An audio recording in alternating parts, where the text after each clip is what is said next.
security and the Iraq War. Joining congressional leaders here, retired General Wesley Clark and former Secretary of State Madeleine Albright. This is about 40 minutes.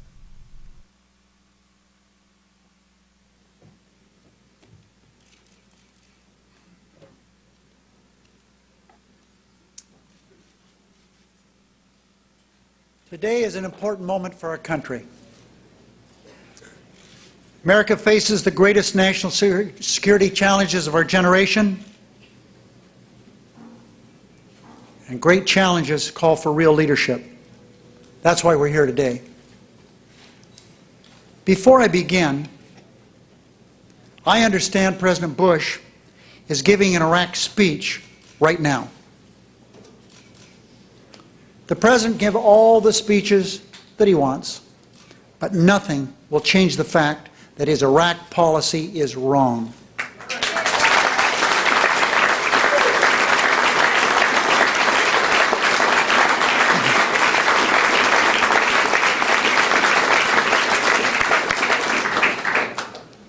Two weeks ago, he told the American people that Iraqis would control their country by the end of the year.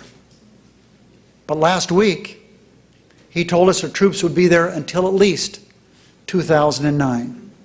These mixed messages from President Bush are taking America in the wrong direction and jeopardizing Iraq's chance for success. Democrats believe America must never waver in our message to the Iraqi people. The President must make it clear to the Iraqis that we will not be there indefinitely.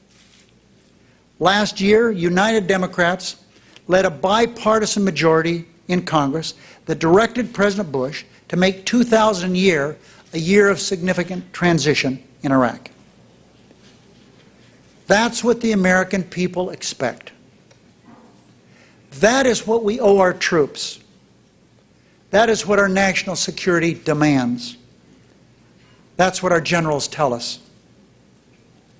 That is what the Iraqis need to hear if they're going to get their political house in order and have a real chance of securing their country.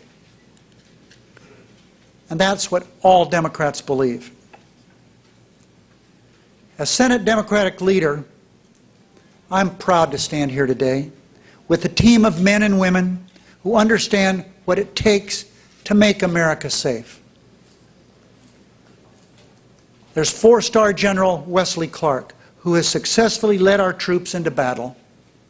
And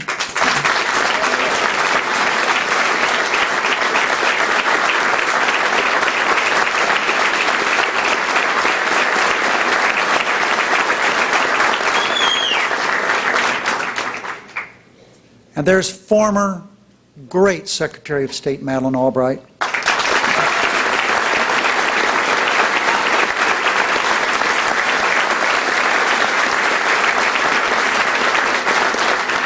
who understands that America needs friends and allies to keep our people safe here at home. There's Harold Schaitberger from the International Firefighters, who represents thousands of men and women on the front lines of the war on terror.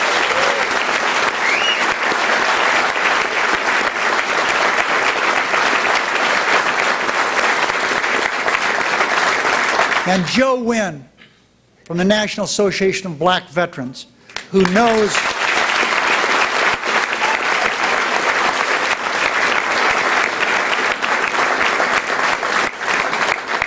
knows how important it is that America keeps its promises to those who serve.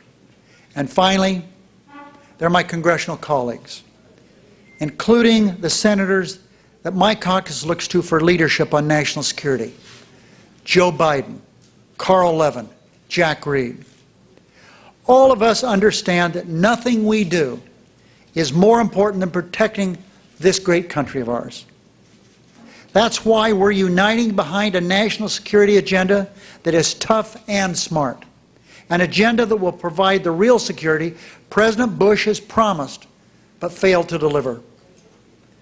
Over the last 5 years, Democrats have watched with the American people as President Bush and the Republicans have moved America in the wrong direction. We've seen their dangerous incompetence. It's on display everywhere we look. It's on our Gulf Coast, where 4 years after 9/11, our homeland was dangerously unprepared for disaster. It's at our borders, where this week we were all shocked to learn how easy it is to smuggle into America nuclear material. It's in Congress, where Bush Republicans have rubber-stamped this White House's failures. And it's in Iraq, where our troops are bravely doing their job, but President Bush and his administration is not doing theirs. The Bush Republicans' dangerous incompetence has made America less safe. It has taken a great toll on our military, active and retired, and it must come to an end. The Democratic real security agenda will take America in a new direction, one that is tough and smart. We're offering this agenda on behalf of all Americans. Republicans don't own this issue, nor do Democrats. The American people own the issue, because there's nothing more important than protecting the safety of our families.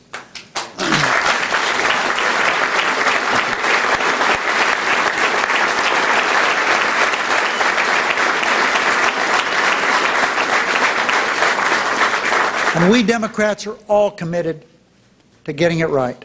It's now my privilege to introduce a man who knows how to protect our country, General Wesley Clark.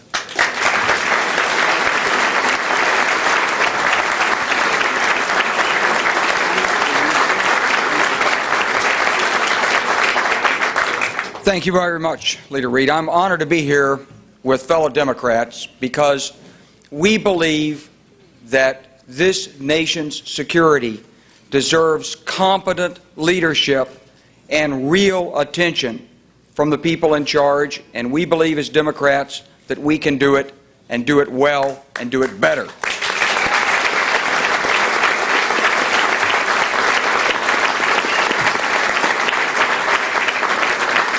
I spent 38 years in uniform. I started at West Point when I was 17. I fought in Vietnam, stayed with the Army after the war, helped, along with countless others, rebuild the Army as a volunteer force, helped train troops going to Iraq for the Gulf War in the late 80s and early 90s, worked in the Pentagon, helped plan missions for Haiti and Bosnia, helped negotiate a peace agreement.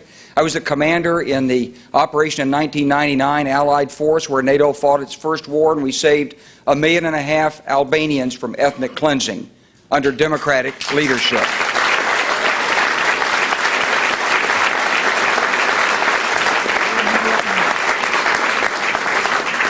And we didn't lose a single American service member in the process.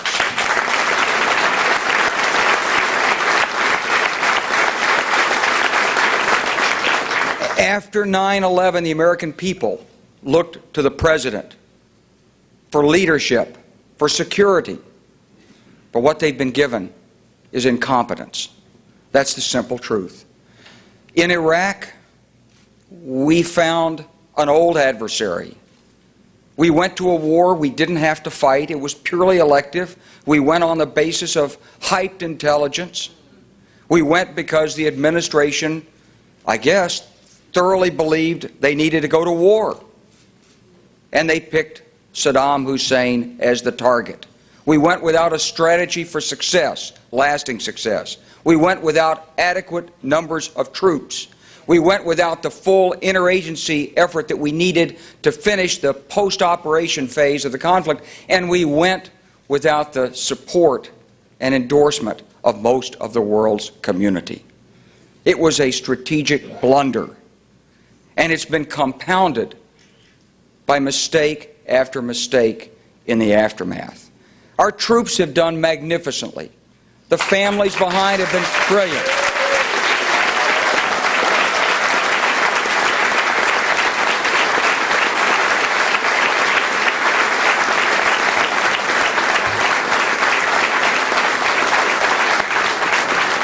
And I hope every American understands that Democrats stand foursquare behind our men and women in uniform and their families, because we do.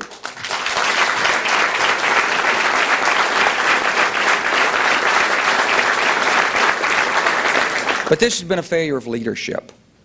It's been a failure at the very top. The failure to have a strategy that would put our troops in there, bring an Iraqi government together that would adequately represent the people. We failed to use all of the tools at hand. We didn't use our diplomacy in the region. We didn't actually get engaged on the ground politically. We thought we could let people just vote and everything would work out all right. We haven't provided the kind of leadership that our men and women in uniform deserved.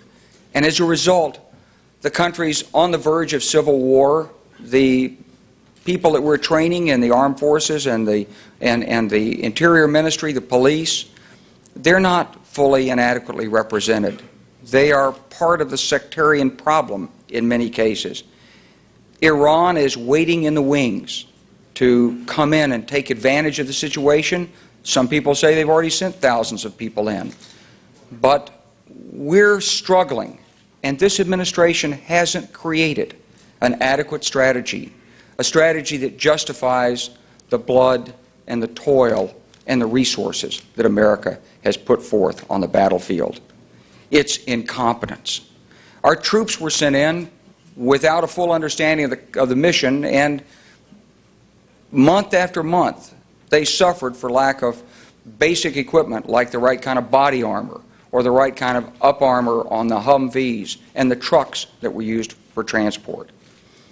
It's not a record of competence by the administration. It's a record of incompetence. And we're here as Democrats to say it. Incompetent leadership. Enough is enough. We need a new team. Thank you.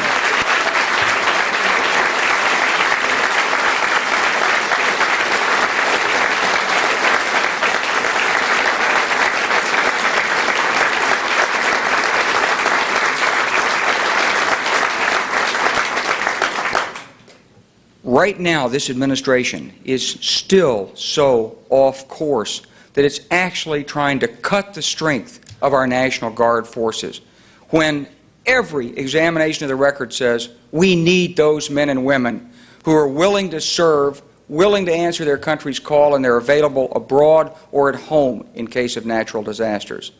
Incompetent leadership. We can do better, and we must as a nation.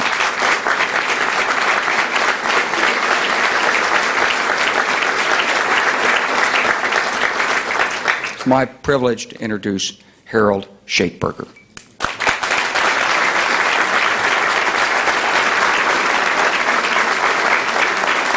Thank you. Thank you, General.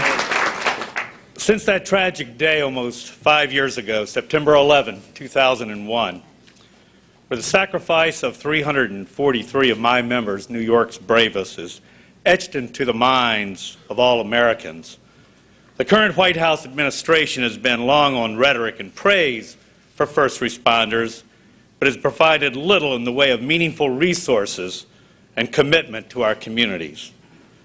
Just 6 months ago, when Katrina, Rita, and Wilma hit, we witnessed the result of that lack of true commitment, a complete breakdown of our government at every level. Following these storms, the emergency response operations continue to go on for days, and the federal government could have done much more to assist in the rescue mission. And although my members and members of the law enforcement community in the Gulf State region and in South Florida, just like so many of them here today with us, who are proud men and women who are standing on the front line every day, never leaving their post, continued their work, rescuing thousands of citizens and responding to hundreds of fires and related emergencies. The simple truth is they didn't have the support they needed to efficiently do their jobs, and people suffered and died needlessly as a result. The federal response to Katrina operated as if it had not just spent the last 5 years developing new systems for responding to major disasters. What was the point of creating the National Response Plan and the National Incident Management System if no one at DHS understood them or tried to implement them? Katrina, Rita, Wilma were the test of a new paradigm of federal-local partnership and emergency response, and the system failed miserably. That's a damn shame. And it's a failure of leadership that starts at the very top with our president. The members of the bipartisan 9/11 Commission who served our nation so well made significant recommendations on what needs to be done to improve the security of our airlines, ports, rails, intelligence, borders, and emergency response capabilities. Everyone's praised their work, including the administration. But frankly, we've heard enough talk. It's time that all recommendations of the 9/11 Commission be implemented. It's long overdue.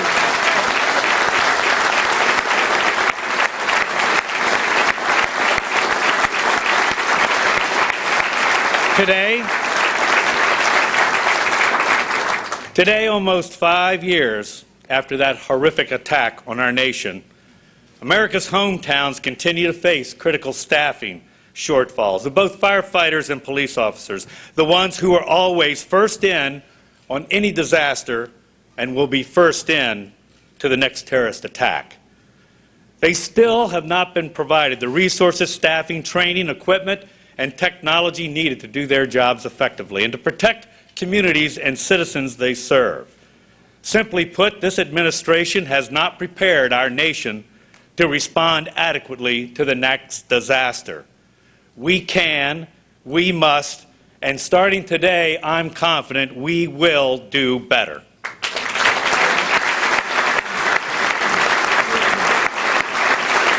But now, I now take great pleasure, and it's an honor for me to introduce someone who really knows what the boots on the ground need to do a tough job on many levels, and that's the distinguished senator from Rhode Island, Jack Reed.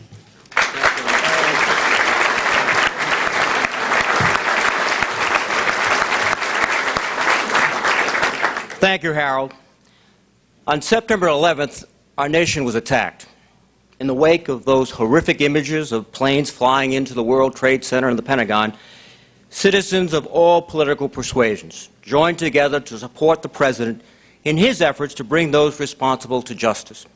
We gave the president the authority to attack the Taliban and end Osama bin Laden's refuge in Afghanistan. We provided our military with the resources to defeat the enemy, and we gave law enforcement new tools to hunt down the terrorist. We all joined to recognize the very real sacrifices made by the brave men and women in our military, and we support and salute all those who wear the uniform to keep our ideals and way of life secure.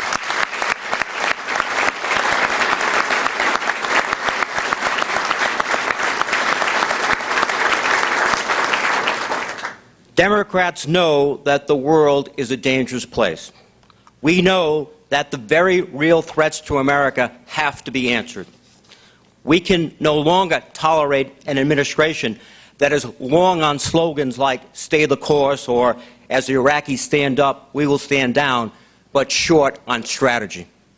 And the American public is rightly concerned when the president announced recently that although he got us into Iraq, another president will have to get us out. The time has come for change. We need a national security policy that is tough and smart. Our plan is straightforward. Our plan rebuilds our military by making sure our Army is the right size for these dangerous times and that our troops have the best equipment to do their job. Our plan acknowledges the importance of a strong and robust National Guard, both in times of war and disasters here at home. And our plan honors our troops and their families by providing them with the assistance and benefits they've earned.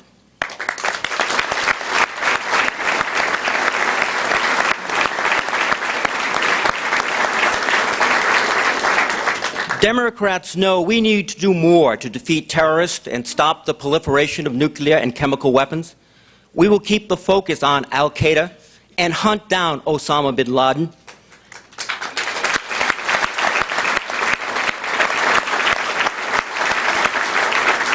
And we recognize that Iran is a threat, and we'll make it a top priority. We'll make it clear to our allies that we want to work with them, and to our enemies that we're ready to fight for our ideals.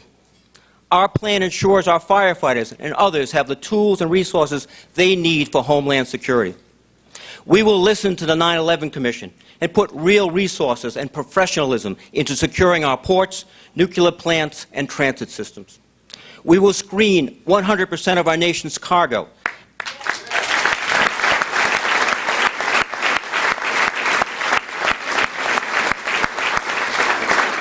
And we'll focus on preventing pandemics and biological terrorism. Our plan reduces our dependency on foreign oil and invests in alternative energy.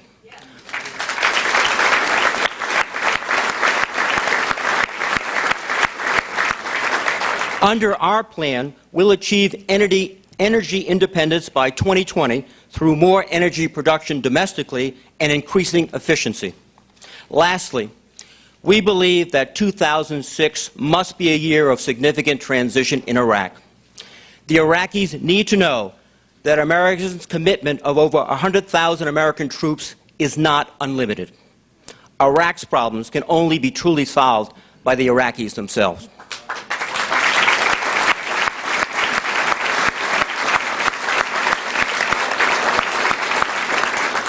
We are engaged in a struggle against terrorists that transcends the boundaries of any one country. It is a generational struggle that summons all of our national power, not just our military strength. It is a clash of ideas as well as armed forces. It demands a strategy grounded in a realistic assessment of threats, not ideological presumptions. It demands real and extensive resources and commitment, and that's what our real security plan achieves. Ladies and gentlemen, now it is my pleasure to introduce the former Secretary of State, a woman whose intelligence and integrity still is a power in this world, Madeleine Albright. Thank you. Thank you very much.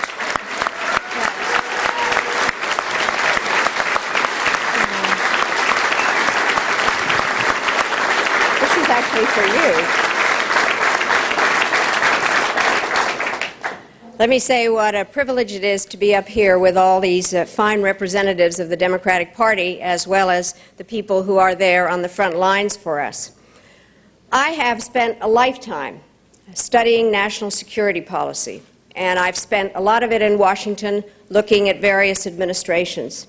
I've disagreed with some of them, but I have never seen such rank incompetence as we are seeing now from the Bush administration.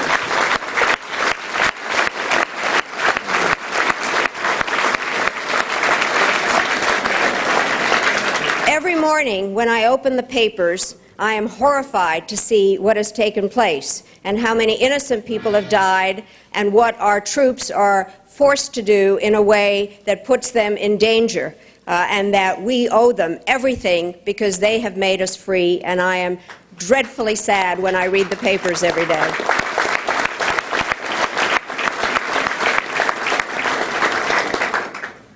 I think you all know, sometime in January, President Bush invited us to this rather peculiar meeting at the White House of all the former Secretaries of State and Defense. It was a brief briefing, but I decided to take advantage of it to say what I really thought. And I said, as a former Secretary of State, I was deeply troubled by the position of the United States now in the world, where we are not respected, and we are not in a position where we can exercise the kind of leadership that we must. And I pointed out that things weren't really going that well in the Middle East, and that Iraq, to use a diplomatic term, was a mess, and that, in fact, we had problems with Russia, that we were worried about what was going on in North Korea, where, in fact, there are likely 4 times as many nuclear weapons potential now, and Iran is knocking at the door. That I was worried about Latin America and Africa that nobody ever talks about. The President disagreed. Which leads me to the following point. Every administration goes through difficult times. General Clark and I think with great pride, point out what happened in terms of our activities in the Balkans. Not everything went exactly the way we planned, but when things did not go right, we actually sat down and told each other that. We did not engage in mutual denial. And that is what is going on now. America needs a national security based on facts, not on fantasies. And that is what we're going to do.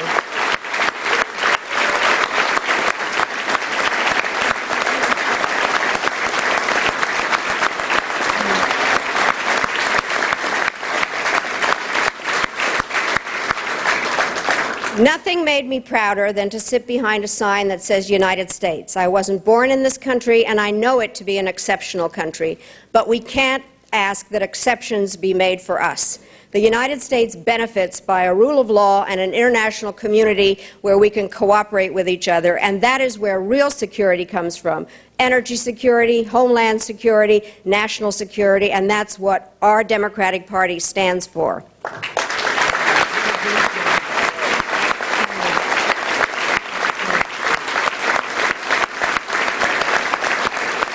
And it's now my pleasure to introduce Joe Wynn, who really represents a remarkable group of people, the black veterans.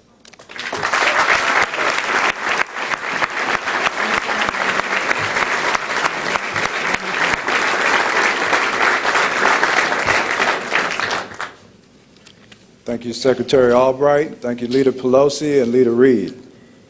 And thank you to other distinguished guests, fellow veterans, and other members of the public for sharing your time for this important occasion.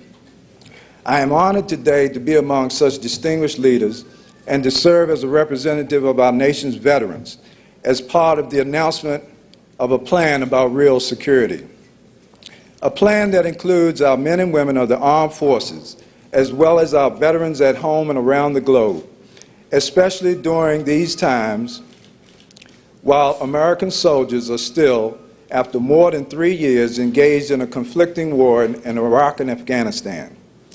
My thoughts and prayers go out to those who are still in harm's way, and to those veterans who now have to live with disabilities incurred or connected to their active duty, and to the families of those who have fallen in battle. As a Vietnam-era veteran of the U.S. Air Force, assigned to the 66th Strategic Missile Squadron, I still have vivid memories of that military experience. I think about them often.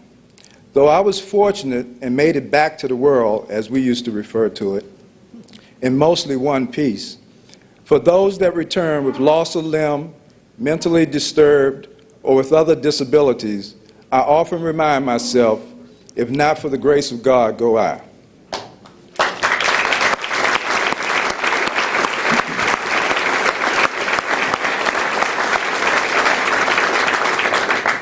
I'm glad to see that Democrats, in their pledge of real security for our nation, are committed to ensuring that those that swore an oath to protect our freedoms here in America from enemies both domestic and abroad are incorporated into a system that is designed to care for those that have borne that burden. My reasons for joining the military was much like many other veterans, and believe me, it was not to experience the thrill of the kill nor the agony of defeat. I raised my hand, swore an oath, and signed a contract with the government, basically agreeing to obey orders and do my duty in exchange for better pay, a chance to see the world, education and training, and future well-being if I made it through.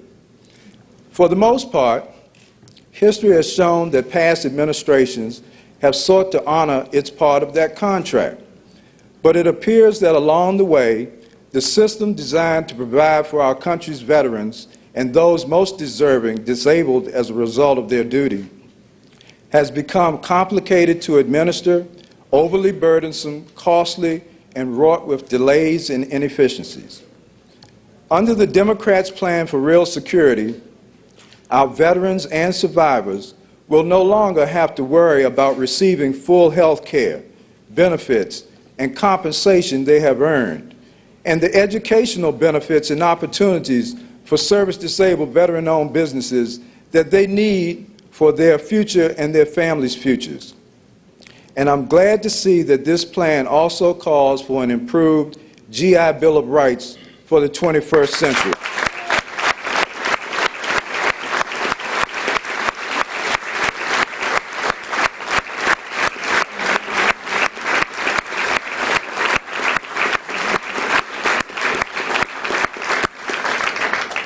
Over the past 16 years, I have dedicated the majority of my time to assisting veterans of military service.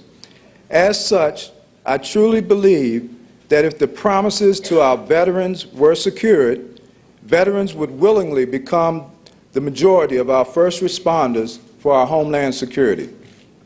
Many, as you know, are already our firefighters, police officers, trainers, and hardest workers. Veterans are our citizen soldiers of the 21st century. The Democrats, with their real security pledge, are on the right track for our military, National Guard, and veterans.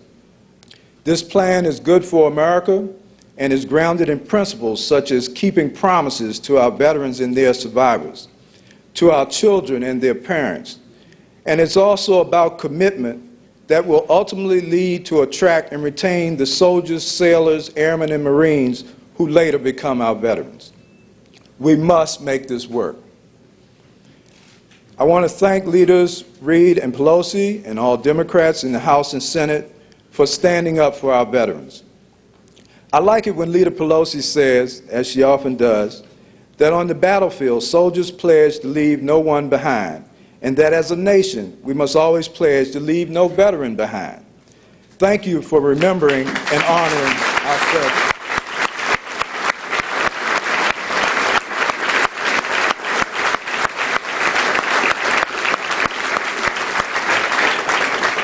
And now at this time, I'm honored to introduce Representative Ike Skelton of Missouri, ranking member of the House Armed Services Committee, and a true champion for veterans' rights.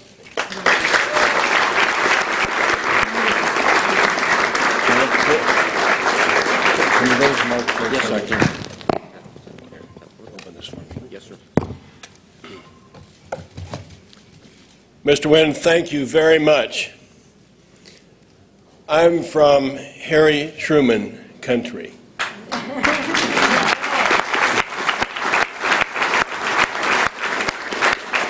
And today, we are calling it as we think Harry Truman would call it were he in our midst today. We honor the service of Mr. Wynn and all the veterans who have so selflessly served. We live in times of great challenge for our country. Our fellow Americans want real security for their families. They deserve a plan that will provide security today and for the threats we may face tomorrow. Americans understand that the job of elected leaders is to prepare this nation for the next conflict, wherever that may be. That's what Democrats are ready to do. None of us can see around corners. It would be great if we could, but we can sure make our military right and make sure it has the right tools for the future. That means enough troops. In Iraq, the administration sent too few forces to accomplish the mission quickly. Democrats will insist on forces large and strong enough to meet any challenge we face. High-quality intelligence. I'll repeat that. High-quality intelligence.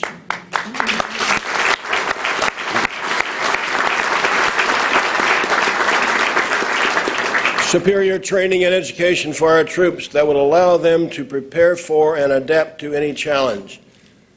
This means keeping our war colleges strong. The best equipment. Democrats will ensure our units are never under-equipped, and we will rebuild the equipment used in Iraq so that our troops will be ready for the next fight. A robust research and development base that will put funding into technology for future conflicts we can only imagine today. And finally, and critically, continued commitment to the United States National Guard that has performed so admirably in Iraq.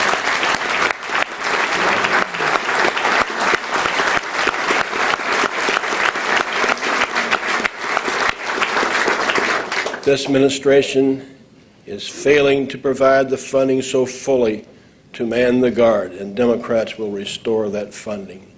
Democrats have a plan to prepare our military for the next conflict. We must. We also have a plan for winning the war on terror, to eliminate terrorist networks and breeding grounds with improved intelligence and special operations capabilities. As Iraq makes the transition to sovereignty and security responsibility for their own country, our military attention must shift back to the war on terror. Winning this war also means stopping weapons of mass destruction long before they reach American ports. We must massively increase funding for non-proliferation programs so that we can secure all loose nuclear material by 2010.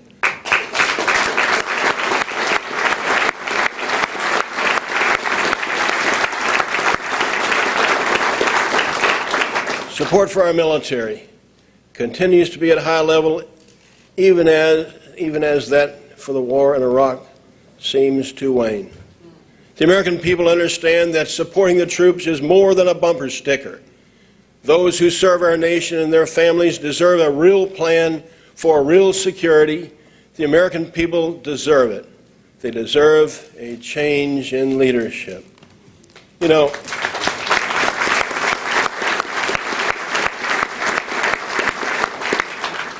Harry Truman liked to tell about the grave marker at Tombstone, Arizona. It says, "Here lies Jack Williams. He done his damnedest." Ladies and gentlemen, we Democrats will do our damnedest for the troops and for America in the days ahead.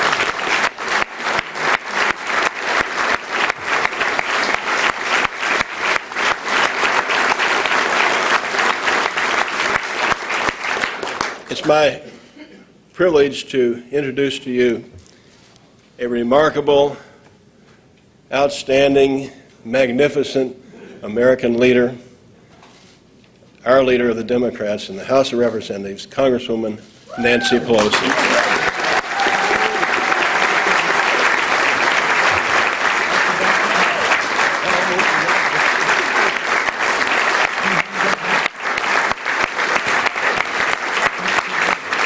Thank you all very much. Let's hear it once again for the ranking Democrat on the Armed Services Committee, Ike Skelton. Thank you all.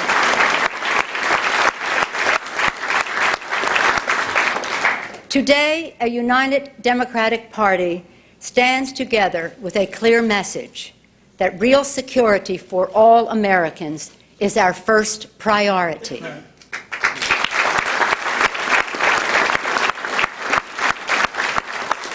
Democrats are committed to protecting our power to protect the American people and defend freedom for our people wherever it is threatened. The world is changing, and so are the threats we face. They range from an improvised explosive device to a nuclear weapon, from a threat as small as a virus to as big as Katrina, from a lone wolf terrorist to a rogue nation, from the weakness of energy dependence to the fury of despair. In these times of unprecedented challenges and change, real leadership demands that we prepare for the threats that exist today and for those that may emerge tomorrow. Democrats are proposing tough and smart policies that recognize that a stronger America begins at home.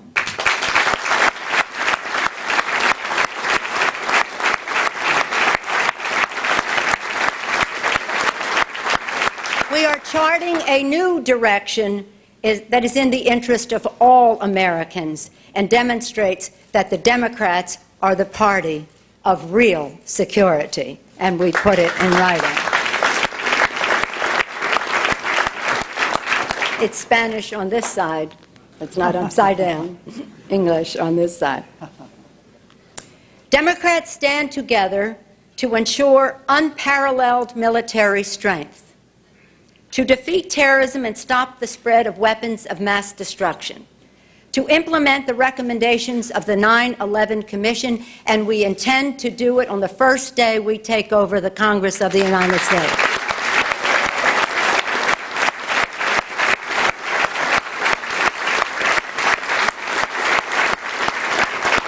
And to make this year, 2006, a year of significant transition in Iraq, to prepare effectively for natural disasters and epidemics, and to free America from our dangerous dependence on foreign oil, and we intend to do it within 10 years.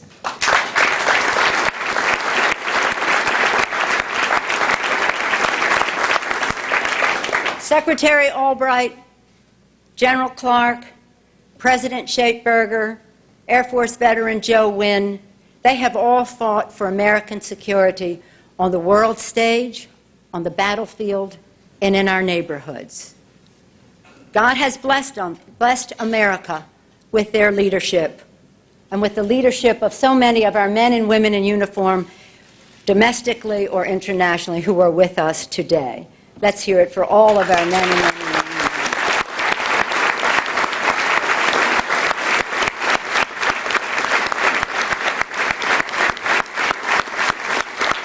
God has blessed us also with the patriotism, courage, and sacrifice of these brave men and women and wherever they serve in our country and throughout the world. We must honor these dedicated people by giving them all that they need to make our nation stronger and safe. Yes, we must give them the leadership that never again will they go into harm's way without the equipment they need and without a strategy for success to do their job and come home soon.